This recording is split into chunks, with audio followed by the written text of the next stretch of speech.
Washington Post on migrant encounters shows that things are only getting worse. There were reportedly 13,000 more border apprehensions in April than in March, which was also a record breaker with nearly 250,000 arrests then. Lawmakers worry things will get exponentially worse when the Biden administration eventually ends Title 42 restrictions, and they're putting both the president and Secretary Mayorkas on full blast.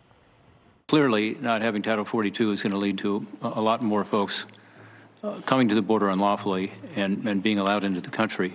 This is the first administration that has sat there and done nothing to secure the border. Can you sit there and testify that the root cause of the current crisis isn't how you dismantled what worked under the previous administration? Yes, that is my position. A new op-ed takes the criticism even of Mayorkas even further, calling on voters not to believe him when he says the border is secure. Pete Hegseth, Fox and Friends weekend co-host and also author of the upcoming book, Battle for the American Mind. Battle for the American border, because what we have seen is a very porous border, while the secretary is saying that it's secured. We have seen thousands pouring over that border per day, and that number is only expected to grow. Welcome. Exactly. Great to be here. The irony of the fact that the Department of Homeland Security is now launching a disinformation governance board, while at the same time Mayorkas will look into the camera and say the border is secure, as thousands and thousands, and we're breaking records of the amount of illegals coming across the border. That is by definition, A, not true, and B, by their definition, misinformation. The American people can see with their own eyes. And the only thing the administration doesn't like about the border is when our own reporters are there actually showing the American people what is happening. Or our drones. There's Eagle Pass, Our Texas. drones, our reporters, no one else is covering it. The American people, of course, feel it and realize the gravity of this. And it was Donald Trump who frankly, awoke people to the reality that if you don't have borders, you don't have a country.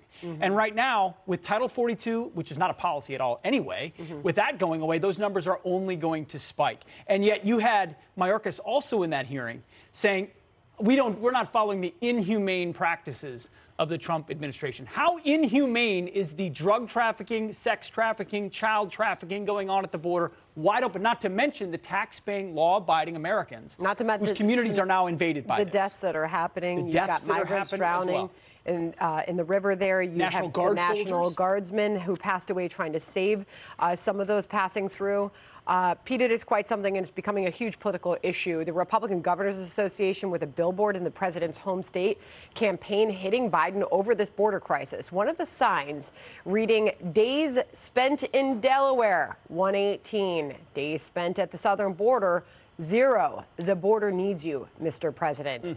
Okay, so what about a visit to the border to see what's really happening there, Pete? Don't we wish? I don't see it. You know, you remember when Nancy Pelosi and that congressional delegation just a few days ago arrived in Ukraine? Good for them, fine.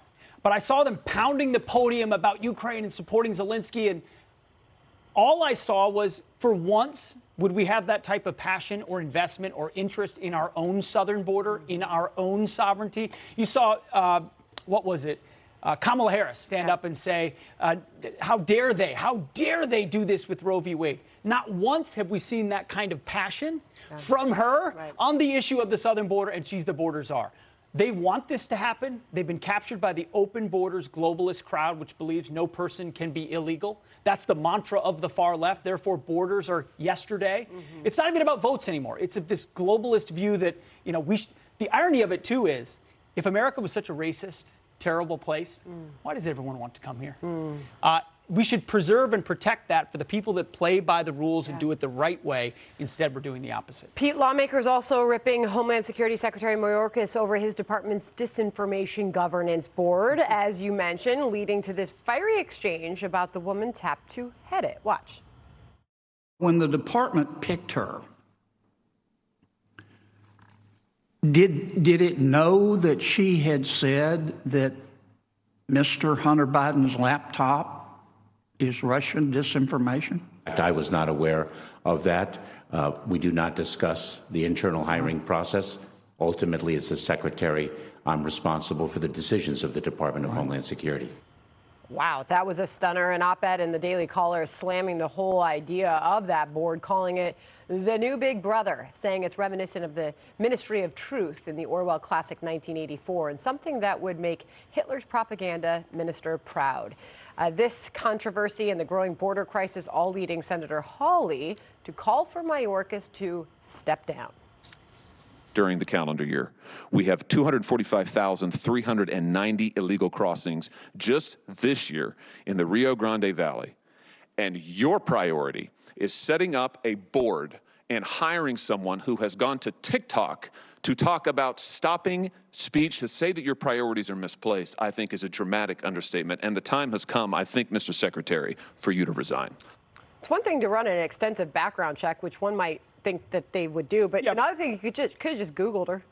You could have. And you know what? I bet they probably did. They know exactly who she is. She is a misinformant police on their behalf. She knows who they will target. Mayorkas is already, listen to what Joe Biden said yesterday.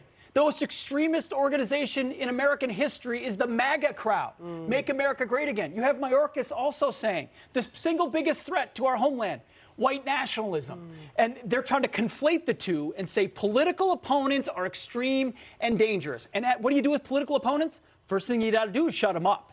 And if you have a disinformation board with a very loyal 30-something D.C. creature who's played the game and loves to talk about misinformation, but when she talks about misinformation, it's always things that Republicans or conservatives, when herself, multiple times, as we pointed out, has spread misinformation herself. It's almost hard to believe. I mean, it is, but it is intentional. Think about how far-flung the DHS mission statement is.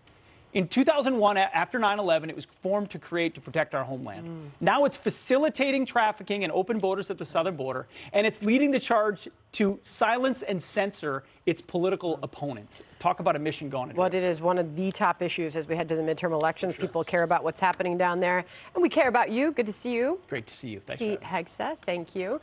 Subscribe to the Fox News YouTube channel to catch our nightly opens, stories that are changing the world and changing your life. From Tucker Carlson tonight.